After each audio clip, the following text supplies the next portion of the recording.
Named after the World War II fighter, the Mustang established a whole new class of pony cars, but the importance of this model goes way beyond.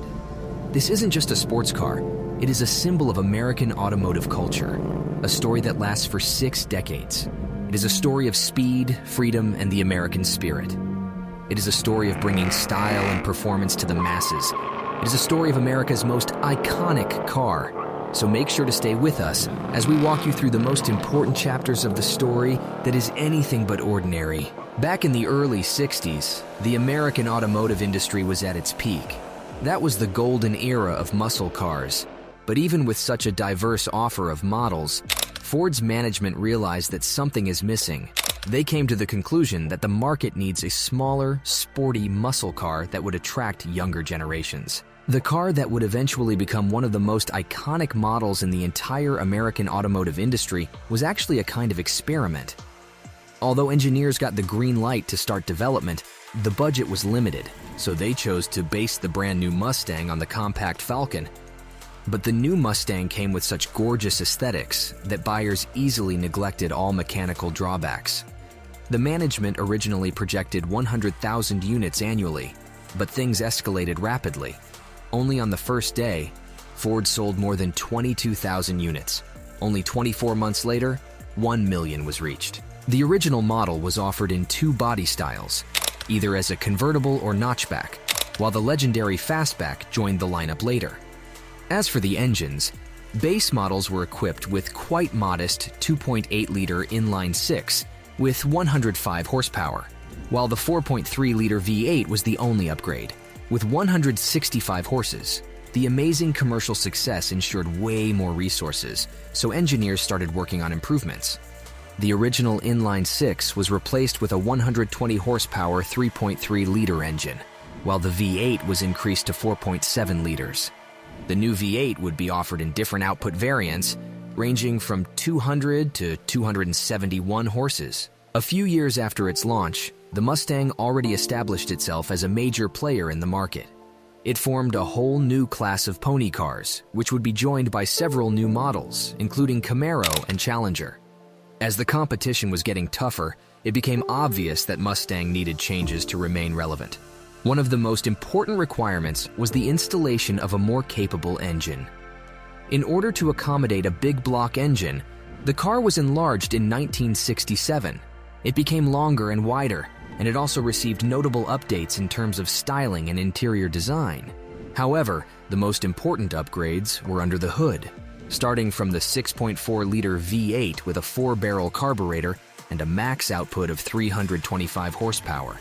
In '68, the legendary 7-liter Cobra Jet V8 was added to the lineup, with a max output of 335 horses.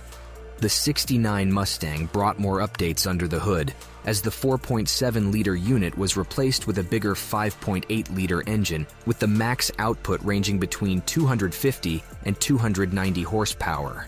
Also, this was the year of homologation models, such as the Boss 302 and Boss 429, with the latter featuring the upgraded version of the Cobra Jet engine with 375 horsepower. In 1970, we saw another facelift which brought less aggressive styling and even bigger dimensions. Things were far from great in the early '70s.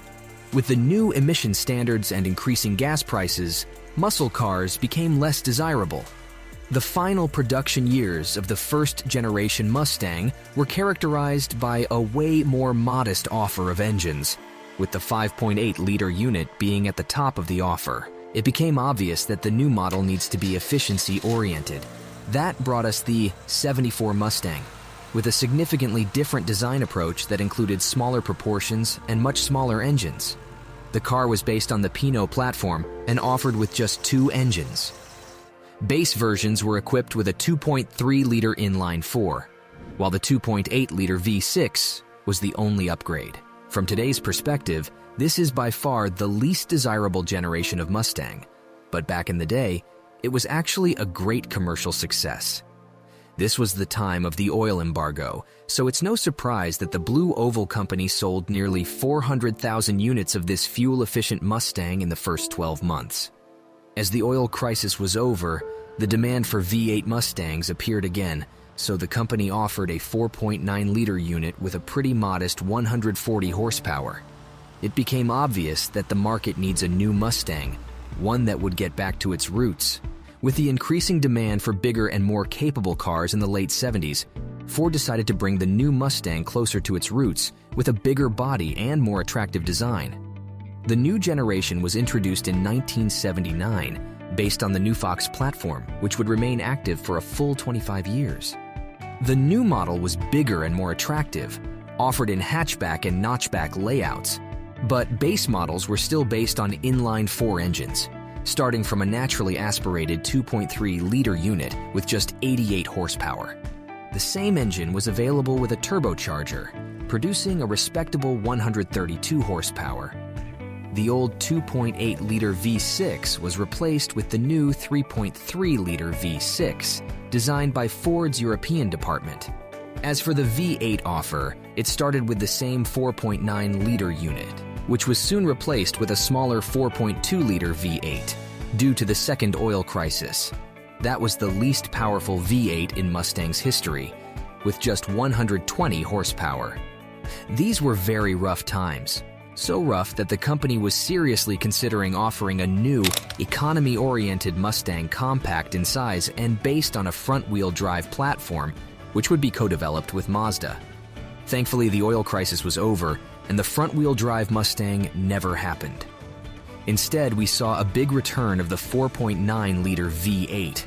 The year 1984 brought the limited production Mustang SVO, with a heavily upgraded Turbo 4, with an initial output of 175 horsepower, later upgraded to 205 ponies. The V8, on the other hand, was rated at 210 horsepower until 1986, when it received a carburetor and the max power decreased to 200 horses. The '87 Mustang brought a significant facelift, which included a completely new styling with the so-called Aero look and the brand's latest design language. For the first time in years, the Mustang was offered in its original layout as a convertible. The engine offer was simplified and included the base 88 horsepower inline-4 and the large V8, which was initially tuned to 225 horsepower. However, 88 and later models were detuned 205 horsepower. This generation finally ended its production cycle in 1993, and it went out with style, as Ford gave us the SVT Cobra version with 235 horsepower. The fourth generation was introduced in 1994, and even though it was still based on the old Fox platform, it looked like the famous pony is finally getting back to its roots. The new model brought way more attractive styling, with a combination of retro elements and aesthetical solutions that were typical for the 90s. The original Mustang was a big inspiration, not just in terms of exterior design, but on the inside as well. We saw a modern cabin layout with the famous twin-cowl dash and other details that closely resemble the original. Under the hood, the small inline-4 was gone and replaced with a way more competent 3.8-liter V6 with 145 horsepower. The 4.9-liter V8 carried on from the previous generation with 215 horsepower, but it was replaced with the new 4.6-liter unit just a few years later.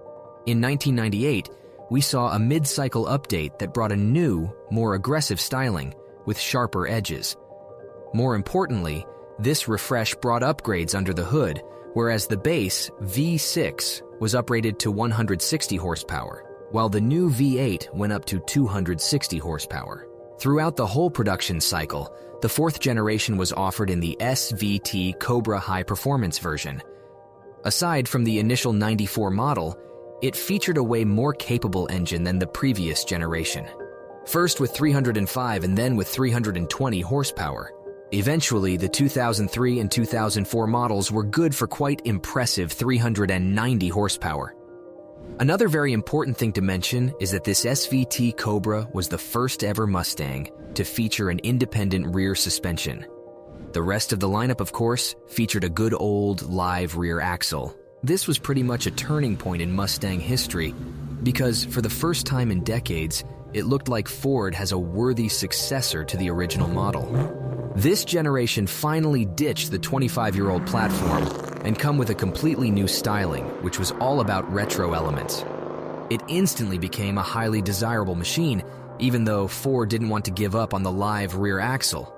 Styling was the key reason for its popularity, along with a couple of quite capable engines. Base models received a new 4-liter V6 with a max output of 210 horsepower, while the V8-powered GT counted up to 300.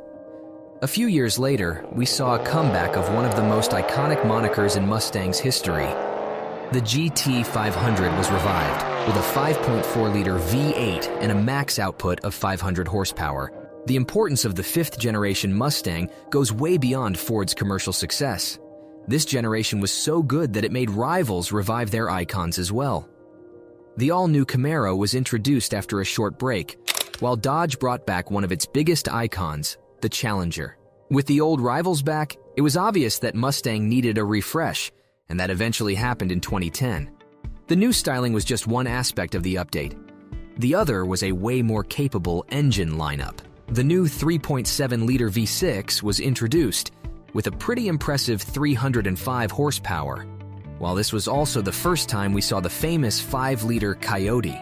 Initially, it was tuned to 412 and then to 420 horsepower. As for the GT 500, the max output went to 540 horsepower, and then the 2013 model brought the new 5.8-liter engine with a magnificent 662 horsepower. It was finally time for Mustang to hit the global market, so the 6th generation brought some radical changes. Even though the new model brought the evolution of the previous styling, things were drastically different under the skin, starting from the rear suspension. The base Mustang was finally equipped with a multi-link setup, while the small but capable 2.3-liter EcoBoost joined the engine lineup. This generation also brought a plethora of high-performance versions, including the naturally aspirated monster, the GT 350, with a max output of 526 horsepower. Of course, the GT 500 was once again at the top of the offer, with a max output of 760 horsepower. Today, the Mustang is once again the sole player in the muscle car universe. The Camaro has been discontinued, while the next generation Challenger is going all electric. On the other hand, Ford has just introduced the 7th generation of its icon, and we are so happy that it doesn't feature any modern aids, not even a mild hybrid setup. It relies solely on gasoline, and for now, there are 3 versions of it, including the brand new track-focused Black Horse trim. However, not all things are retro in the 7th generation Mustang. The interior seems adapted to the new age, to attract younger generations. You can notice a couple of massive screens, an electric drift brake, etc. But even with these high-tech features, the Mustang remains faithful to its original nature, and all we can say is, hats off to Ford for keeping the legend alive in this highly electrified automotive world. That would be all for today. Hope you enjoyed the video. If so, make sure to subscribe to our channel because more content like this is coming. Thanks for watching and see you next time.